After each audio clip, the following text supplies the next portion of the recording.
పెద్దిరెడ్డి రామచంద్రారెడ్డి గత 5 ఏళ్లుగా బాగా బలంగా వినిపించినటువంటి పేరు. జగన్మోహన్ రెడ్డి తర్వాత ఆ స్థాయి ఉన్న వ్యక్తుల కొద్దిమందిలో పెద్దిరెడ్డి రామచంద్రారెడ్డి కూడా ఒకడు, మనందరికీ తెలుసు. సో ఆయన అనుకున్నది అంటే సాధారణంగా ఇటు 5 ఏళ్లలో అత్యధిక కాంట్రాక్ట్ పనులు చేసింది కానివ్వండి, అత్యధికంగా బిల్లులు తీసుకున్నది కానివ్వండి, పెద్దిరెడ్డి వర్గీయులు, పెద్దిరెడ్డి అనునీయులు, పెద్దిరెడ్డి అని చెప్పి సొంత పార్టీలోనే వినపడే టాక్ ఇది. సో అలాంటి పెద్దిరెడ్డి ఇప్పుడు తన యంత్రాలు మొత్తాన్ని కూడా ఆఫ్రికా తరలించేస్తున్నాడు. 1 కాదు 2 కాదు, దాదాపుగా 100కు పైగా భారీ యంత్రాలను షిప్ల ద్వారా ఆఫ్రికాకు తరలించే ప్రయత్నం అయితే జరుగుతుంది.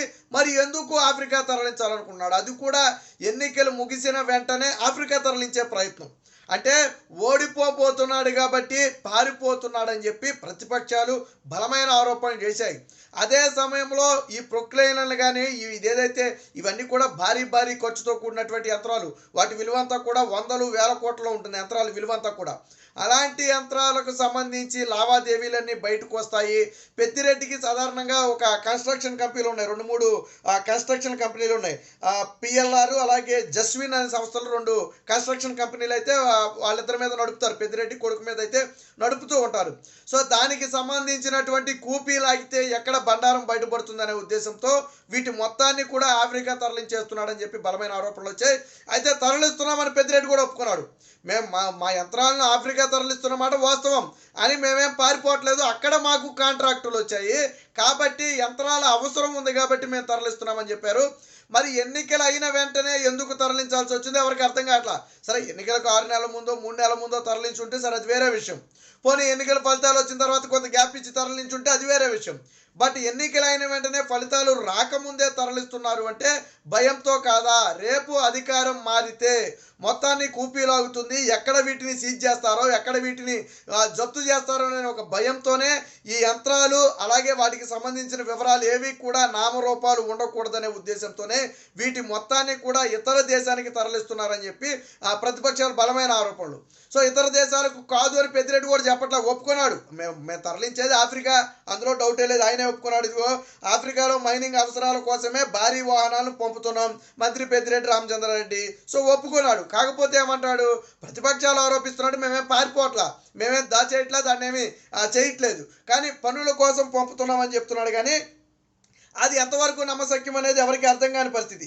ఏమంటాడు ఈయన, ఆఫ్రికాలో ఫెరో మాంగనీసు, ఫెరో సిలికా మైనింగ్ కాంట్రాక్టు పనులు చేపట్టాం కాబట్టి దశల వారీగా వాహనాలను పంపుతున్నామని చెప్పి చెప్పడమే తప్ప, అంటే ప్రతిపక్షాలు ఆరోపిస్తున్నట్టుగా మేమేమి పారిపోవట్లేదని చెప్పాడు. అయితే ముంబై పోర్టు నుంచి పంపుతున్నమాట వాస్తవం, అది కూడా పెద్దిరెడ్డి ఒప్పుకున్నాడు. ప్రతిపక్షాలు ఏం చేస్తాయి, ముంబై పోర్టు నుంచి పెద్దిరెడ్డికి చెందినటువంటి ఏదైతే పిఎల్ఆర్ కంపెనీ ఉందో ఆ కంపెనీకి చెందినటువంటి భారీ వాహనాలు ముంబై పోర్టు నుంచి దేశం దాటిపోతున్నాయని ప్రతిపక్షాలు ఆరోపించినాయి.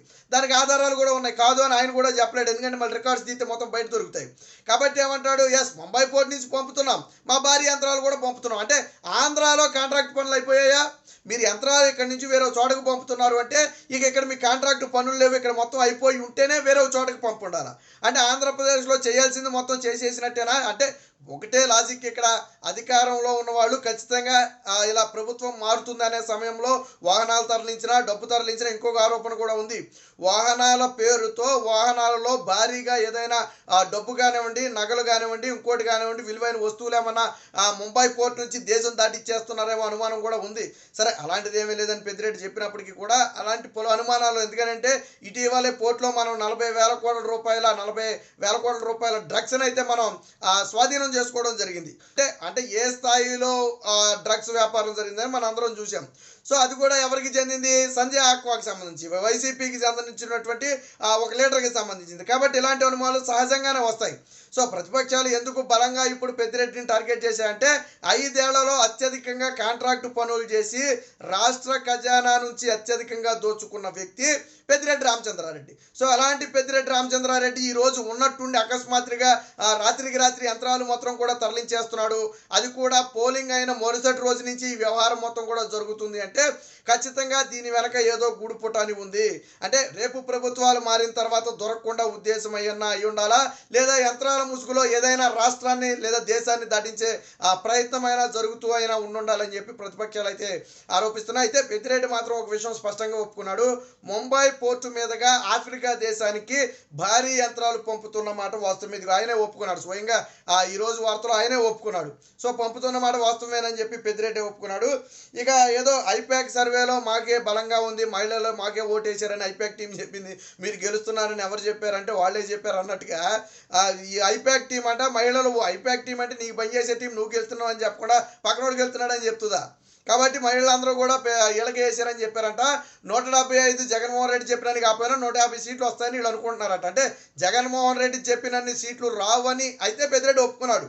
ఆయన ఏమంటాడు, వైనాట్ 175 అని చెబుతున్నప్పటికీ తాము మాత్రం 150కి పైగా వస్తాయని చెప్పి అంచనాతో ఉన్నామని చెప్పి చెప్తున్నాడు. అంటే జగన్మోహన్ రెడ్డి చెప్పిన వైనాట్ 175 అబద్ధం, అవి రావని పెద్దిరెడ్డి ఒప్పుకున్నాడు.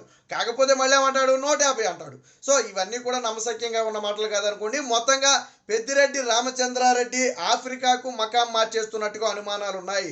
రాష్ట్రంలో తన అవినీతికి సంబంధించిన ఆధారాలు లేకుండా చెరిపివేయడంతో పాటు ఈ 5 ఏళ్లలో దోచుకున్న సొమ్ము మొత్తం కూడా హవాలా మార్గంలో దేశం దాటించే ప్రయత్నం జరుగుతుందని ప్రతిపక్షాలు బలంగా అయితే ఆరోపణలు చేస్తున్నాయి. మరి అలాంటిది ఏమీ లేదని పెద్దిరెడ్డి అయితే చెప్తున్నాడు. ఏది ఏమైనా పెద్దిరెడ్డి దాదాపుగా దుకాణం సర్దేసినట్టే, వాటమి భయం కొట్టొచ్చినట్టుగా కనపడుతుంది. రేపటి రోజున ప్రభుత్వాలు మారితే మనకెందుకు తలనొప్పని ఇప్పుడు మొత్తం దుకాణం మొత్తం కూడా ఆఫ్రికాకు సర్దేస్తున్నట్టుగా పలు అనుమానాలు అయితే వస్తున్నాయి.